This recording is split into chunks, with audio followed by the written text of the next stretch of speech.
Sunday, 7 March 2010. Book review In Other Rooms, Other Wonders by Daniyal Mueenuddin.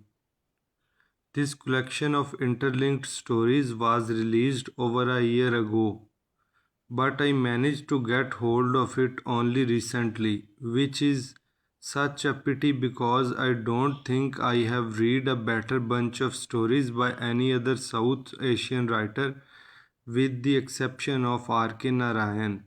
The first story in this collection, Nawabuddin Electrician, was published by The New Yorker in August 2007. I still remember being struck dumb by the mastery exhibited by the then unknown Muinuddin, the sheer depth of the protagonist's character, and the flawless depiction of a feudal village setting in southern Pakistan. The rest of the stories in this collection are of equal merit, though for me Nawabuddin Electrician is the best of the lot.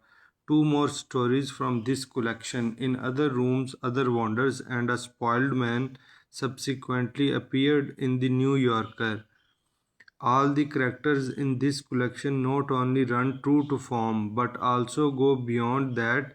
The feudal landlords are not only feudal but also absentee landlords who rely excessively on managers to run their farms and collect the rents. Not much. Unlike the landlords in Tolstoy and Chekhov, in fact, the feudal setup reminded me a lot of descriptions of the Russian rural scene from Tolstoy, Solzhenitsyn, and even Sholokhov. The landlord's children are educated in the best schools and study overseas. One of them has an American wife. The liars and magistrates are corrupt. The big men sleep around the drink expensive foreign liquor smuggled on boats from Dubai to Karachi. The poor relatives sponge off the rich ones to the extent their blood links will allow them to. A poor woman, especially one married to a drug addict, has to be ruthless in choosing the man she will sleep with if she is to survive.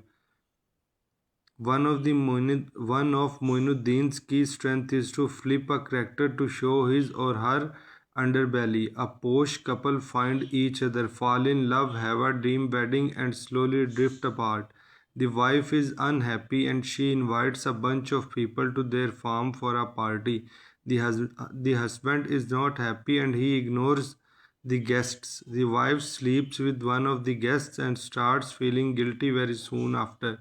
The poor characters in Muinuddin's stories impressed me much more than the rich ones. The poor are as cruel as the rich ones, though they are cruel only to the extent they need to in order to survive. In any event, they are not as cruel as the policemen who torture a poor man knowing him to be innocent, whose mentally challenged wife has been lost, probably abducted by traffickers. For example, in Nawabuddin Electrician, Nawabuddin stops his motorcycle on a desolate stretch of a village road to give someone a lift. It turns out to be a robber with a gun who shoots Nawabuddin in the tummy and takes the bike. The robber, who is even more poor than the Nawabuddin, does not know how to ride the bike and he crashes it soon after. Nawabuddin follows the robber and tries to take back his bike. The robber shoots Nawabuddin a few more times. The man had never used weapons, had fired this unlicensed revolver only one time to try it out when he bought it from a bootlegger. He could not bear to point at the torso or the head, but shot at the groin and the legs. Interestingly, Nawabuddin survives, but the robber does not. Do read this story to find out how and why. Thank you.